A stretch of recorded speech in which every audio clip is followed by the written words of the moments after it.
I couldn't believe what I heard when I questioned my mother-in-law, who smirked. "Why don't you just stay there forever?" Well, I was getting ready to return to my hometown to give birth. "I want no more of your freeloading visage."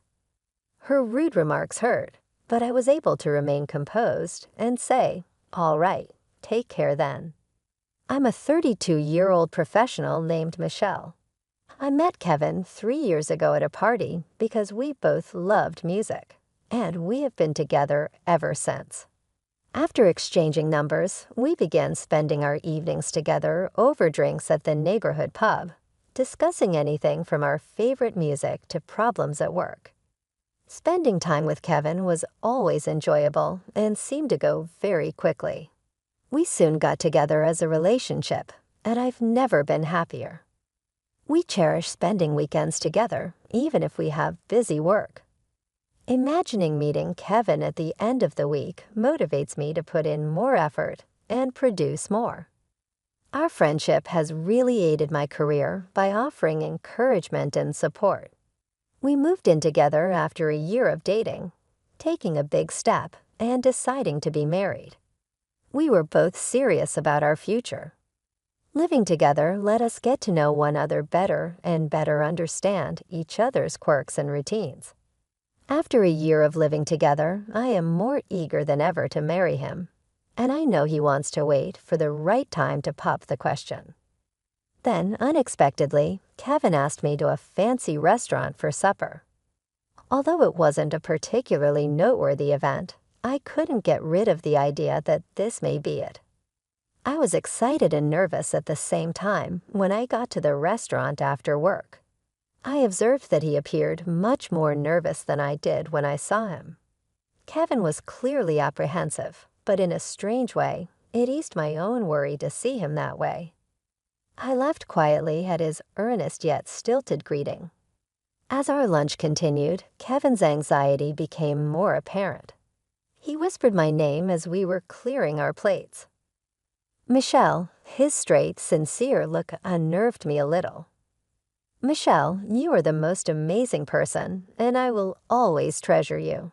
I'm hoping you think the same of me. Will you then marry me?" He presented a ring along with some very moving comments. My reaction was happy and instinctive. Yes, I am eager for us to begin our lives together.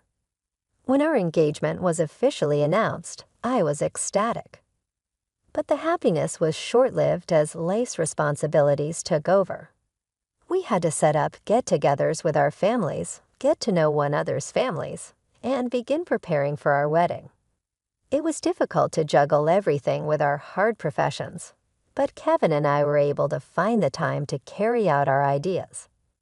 My parents loved Kevin right away when I introduced him to them because of his warmth and genuineness. Their acceptance meant the world to me, and I was happy that they supported our marriage decision. But the encounter with Kevin's parents had an unanticipated twist. Kevin's mother said, rather plainly when she first met me, Kevin's fiancé, "You appear to be rather simple." Her angry remarks surprised me. Kevin interrupted me before I could reply, adding, "Mom, what are you saying?" "She's the woman I've chosen," he said in a combative tone. "I'm simply being truthful," his mother shot back. Then, in an attempt to defuse the situation, Kevin's father stepped in. "Susan, enough already. That is not appropriate." I was devastated by his mother's statements, and even though Kevin and his father tried to support me, I was unable to get past it. Kevin later expressed regret. "Michelle, I apologize for my mother. She's always been honest, perhaps overly honest."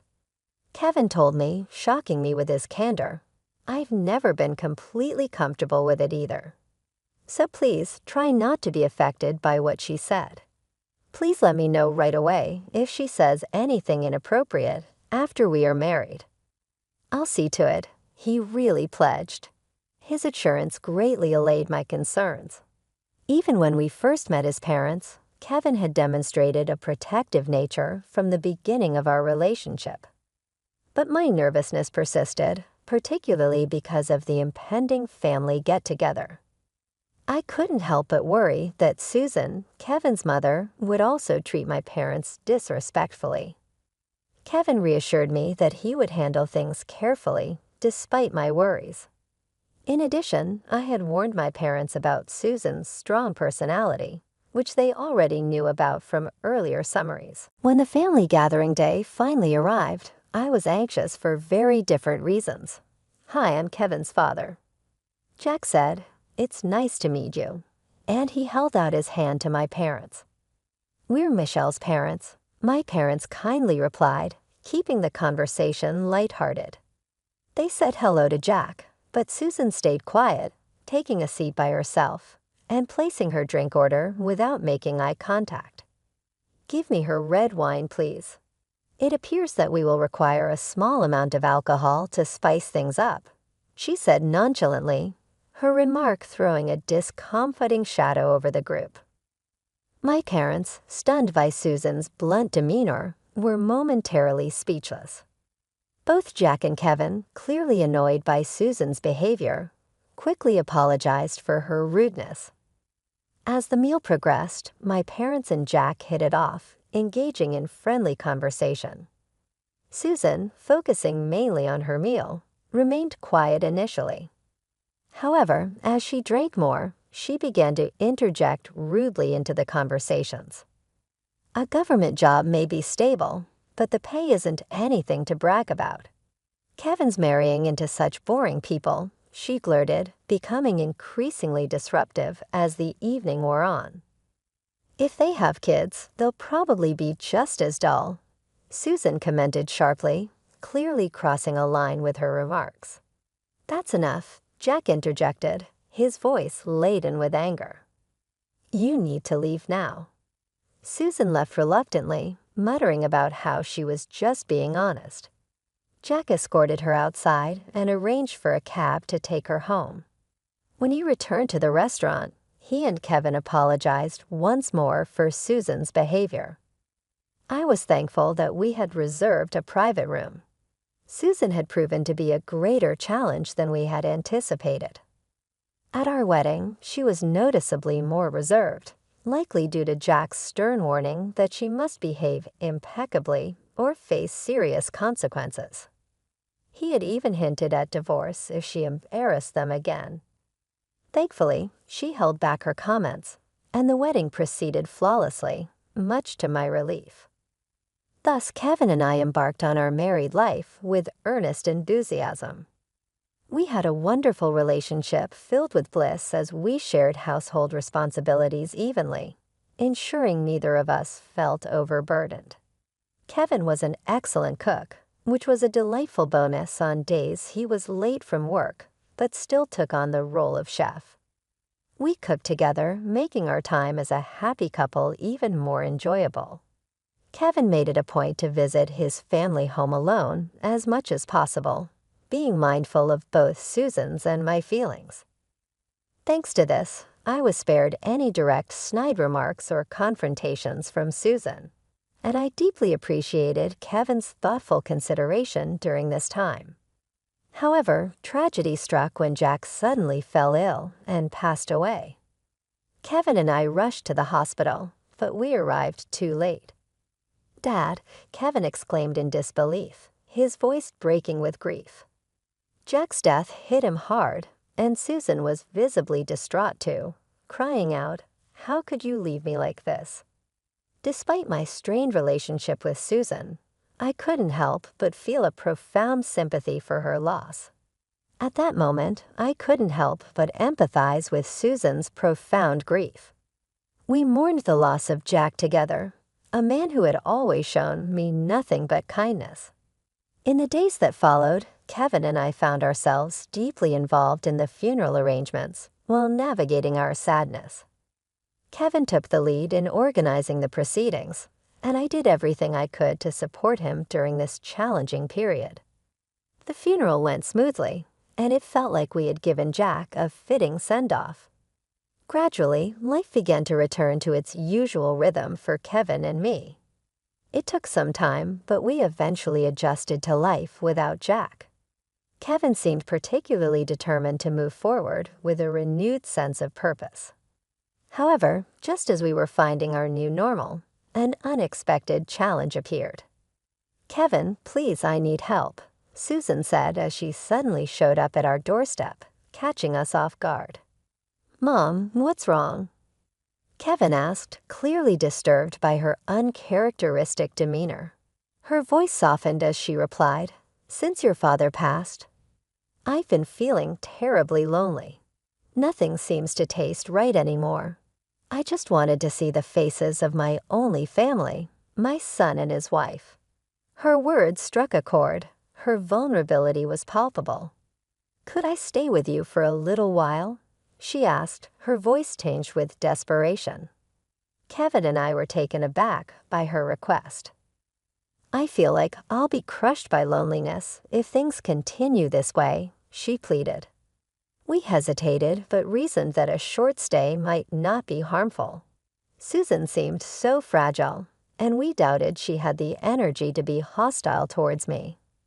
Thus, we agreed to let her stay. Surprisingly, Susan adapted well. She even began to help with household chores. "Staying in your home is the least I can do." "Thank you, you're lifesavers," she expressed gratefully. Both Kevin and I appreciated her efforts, and life seemed manageable, almost pleasant. However, after about 5 months, Susan slowly began to revert to her old habits. "Michelle, aren't you planning to quit your job? Isn't it normal for wives to stop working?" she casually remarked one day, signaling a return to her previous ways.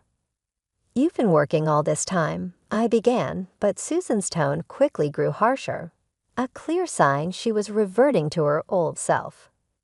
Turning to Kevin, I said, "Okay, we need to talk to Mom and ask her to consider moving back to her hometown." When Kevin broached the subject with Susan, her response took us by surprise. "I've already sold the family home," she confessed. Kevin and I exchanged shocked glances. "Mom, why would you do that without discussing it with us?" "That's our family home. I inherited it from Dad," Kevin said, disbelief coloring his voice.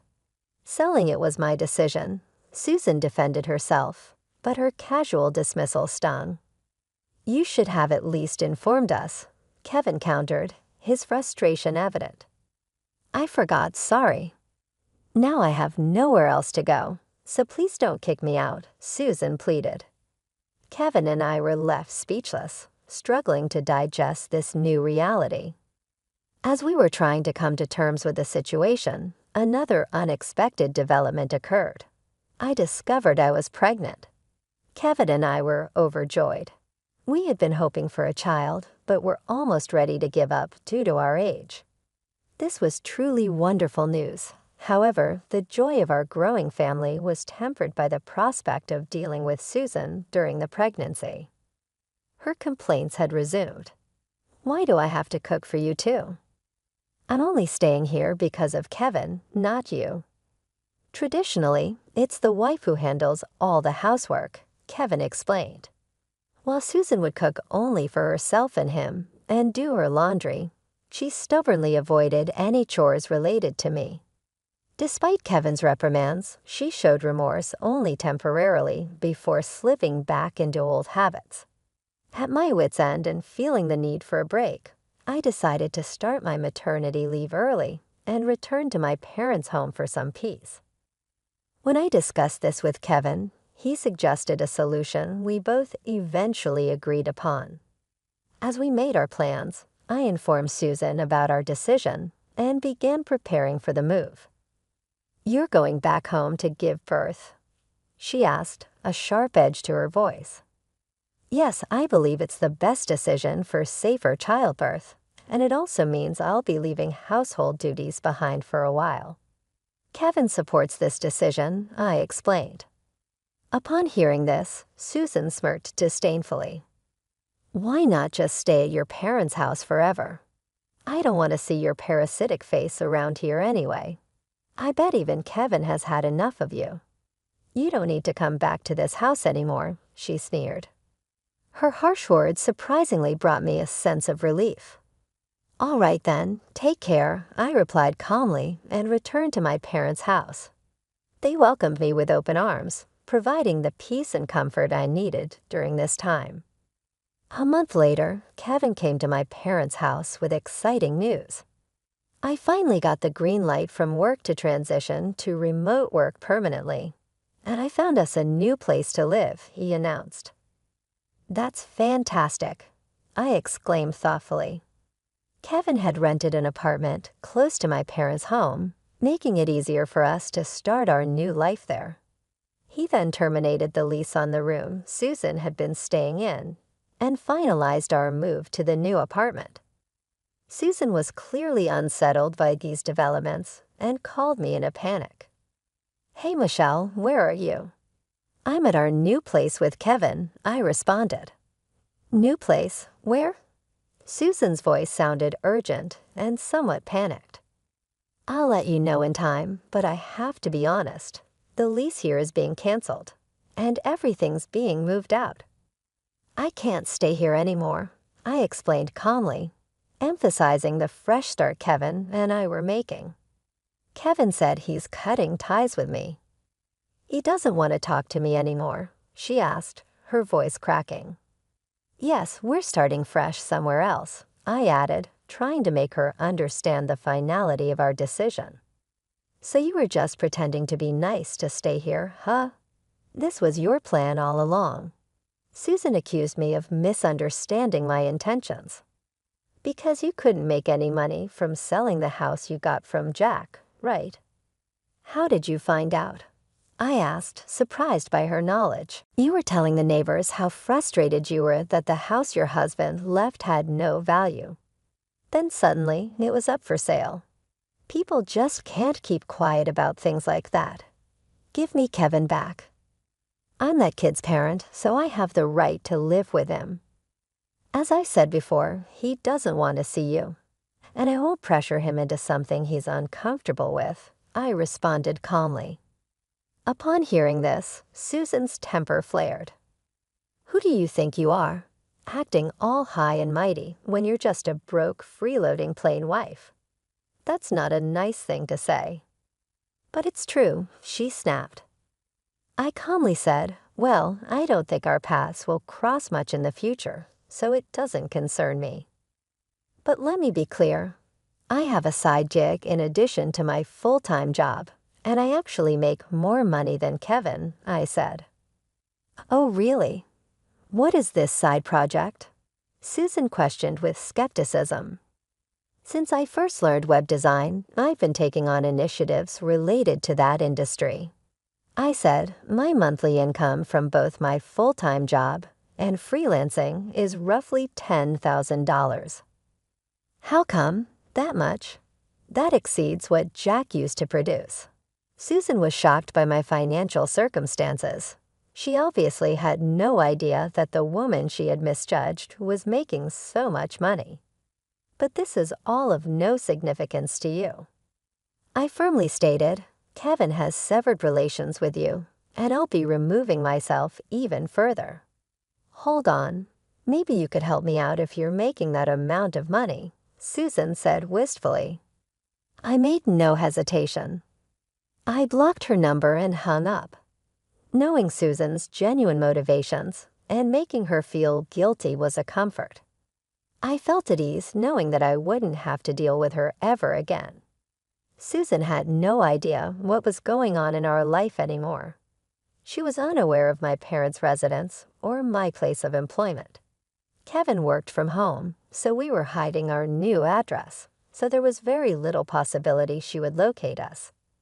Through rumors, we discovered that Jack had left behind very little in the way of inheritance, and Susan had a history of excessive spending. Her financial troubles were made worse by the fact that she had attempted to sell the house, but had only gotten lowball offers. Her old behaviors were still there in spite of these difficulties. Kevin was called by a neighbor from our previous neighborhood who informed him that Susan's spending patterns remained the same. Her heavy reliance on payday loans has caused her debt to spiral out of control. Her financial problems grew worse when she even tried to approach her neighbors for loans, but she was unsuccessful in doing so. It seems as though she was finally being dealt with by karma. Kevin and I, meantime, were leading a contented existence, happily free from Susan's interruptions. We divided our time between my parents' house and our own as we were ready for our baby to arrive.